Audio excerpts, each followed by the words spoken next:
Hello, friends, and welcome back to Malicious Compliance Stories. I hope she was utterly ashamed of herself, bullying two people who had no real means to defend themselves, but I doubt it. Some people just don't care about retail minions. It's easy to bully someone when you're not face-to-face with someone. But before we begin, best way to support our channel is to leave comments, like, and subscribe with the turned-on bell so you don't miss the new video every single day. Good job, lady. You made a pregnant girl and a little old lady cry.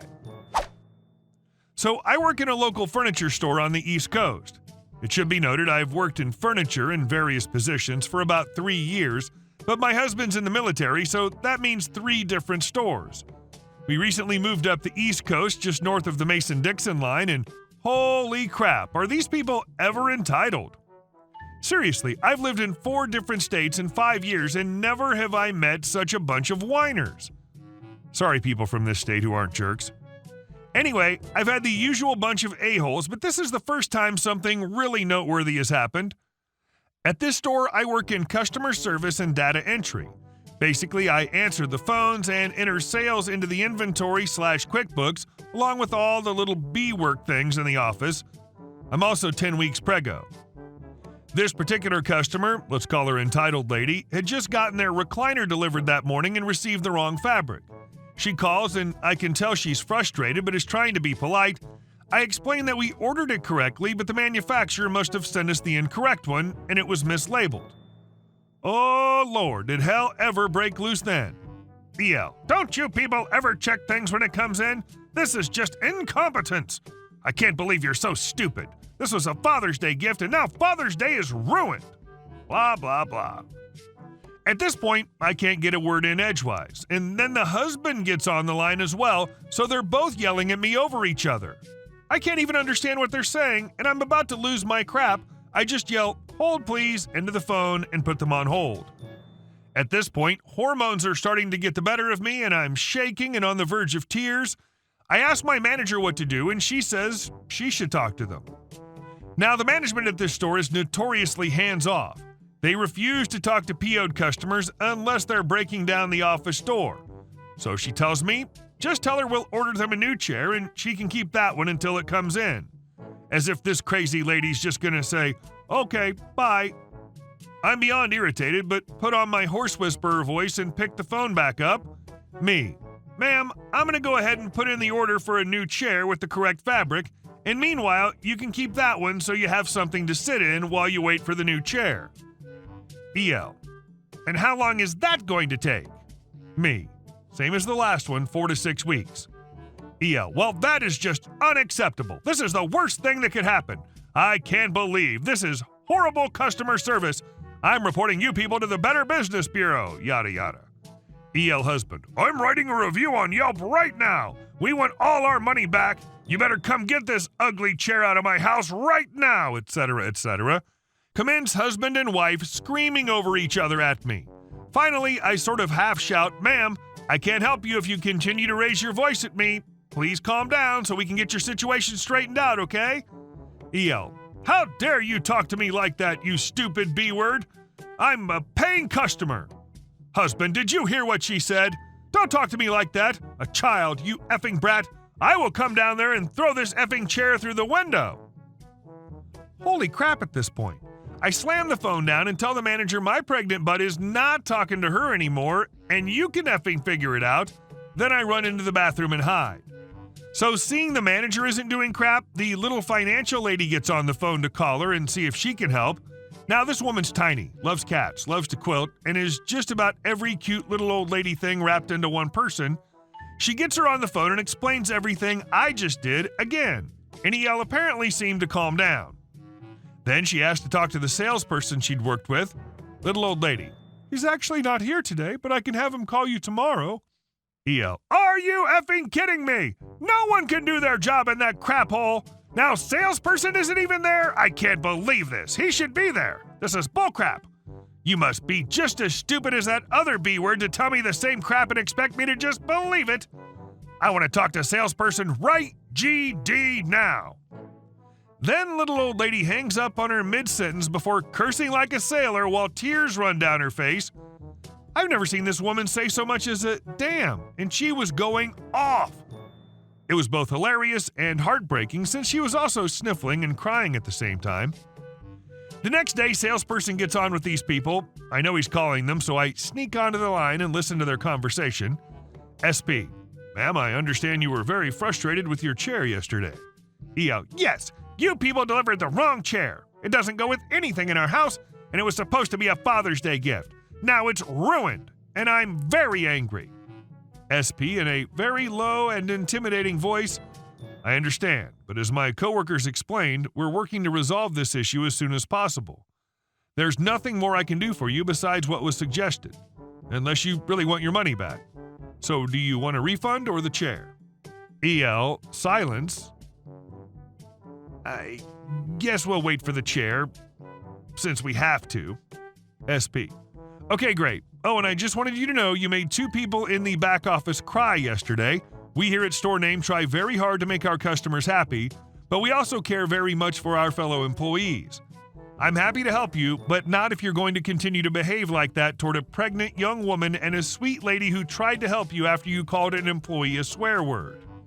EL stutters, oh, I didn't know she was pregnant. SP, I'm sorry, but that's no excuse.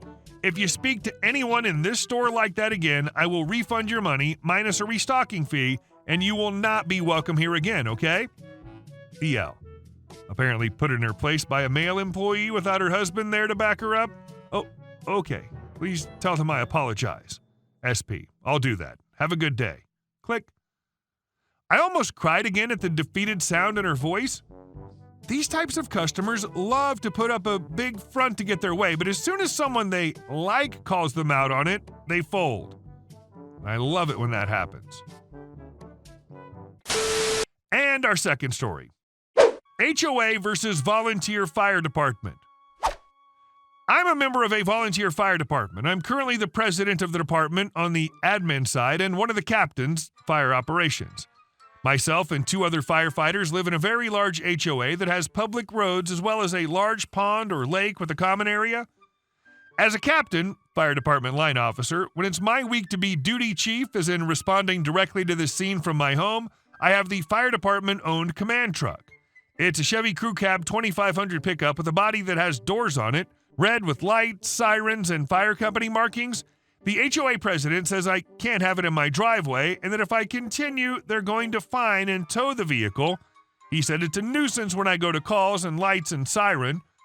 I only use the siren on the main road in the HOA that's 2-lane with more traffic. I don't use the siren on my section, low traffic, resident traffic, of the HOA. I told him they can't do that since it was a fire department use truck and I'm on call 24/7 for the week I'm assigned. There's nothing in the HOA documents about emergency government vehicles, but only commercial ones. As the president of the fire department, I wrote a certified letter and attached the county ordinance as well as our fire company SOPs for chief line officers when on duty chief status. But also has problems when we use the lake for testing the pumps on the trucks or for training that he also wants to address. He thinks we shouldn't be allowed to use it, but in our county ordinance, we have the right to any body of water for fire department operations. Plus, it has county-installed dry hydrants on the lake as well per the fire code. We flush, test, and maintain them for the county water department. When we do this, we usually conduct testing and training of our trucks. We've never had any issues till the new HOA president. Update. This morning got email from the HOA president wanting to discuss what I sent him. We agreed to meet for coffee, plus the fire chief and vice president of the fire department came along.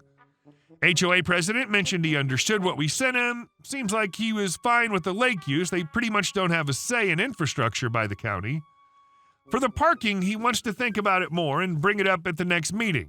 Chief told him we would need something in writing from the HOA to be allowed or not be allowed to park. I warned him if the document mentioned I can't park till the meeting, the fire department will send a copy to the county commissioners and DA for their official review. For the responding of lights and siren in the HOA, we provide him the law. He said he's going to contact the management company that processes everything. We told him if they have any questions to contact the DA or the county EMA director, but they have to copy our department on the correspondence. So we'll see. I'm getting a beer in the fridge ready if the DA gets involved because I'm sure he'd have our backs. especially when he comes to most of our fundraisers and worked with him on fire investigations with arson over the years. And our last story. Neighbor has been using part of my property. I purchased a home last fall and got a land survey this summer. I live on a corner lot, so I only share a property line with one neighbor. Well, I just got the survey back, and it turns out my property goes a lot further towards my neighbor's house than I thought. The property markers go past where my neighbor has been keeping things and into his dog's pen at the back of the property. Particularly, there's a cement pad that he parks on that I now realize is almost exclusively on my property, except for a little over a foot that goes past the marker. Edit. I consulted my lawyer and then decided to talk to my neighbor. Hey, I got a land survey done because I was looking into putting up a fence and it indicates your property line may not be where you think it is. Can you double check your record so we can get this straightened out? He said it was his part of the territory and didn't want to hear anything. I said, I think your understanding of where the property line is wrong. Here's a letter from my attorney and you can hash out the details with him. Actually, I just dropped the legal equivalent of F you, get off my property on him. Edit 2. Now I have a space to build a new barn. If he'd listened to me, I might have even leased the land that the pad is on to him so he isn't immediately put into a bind on reorganizing his property, but he decided otherwise. Hey guys, thank you all for watching the video. I'll see you in the next one.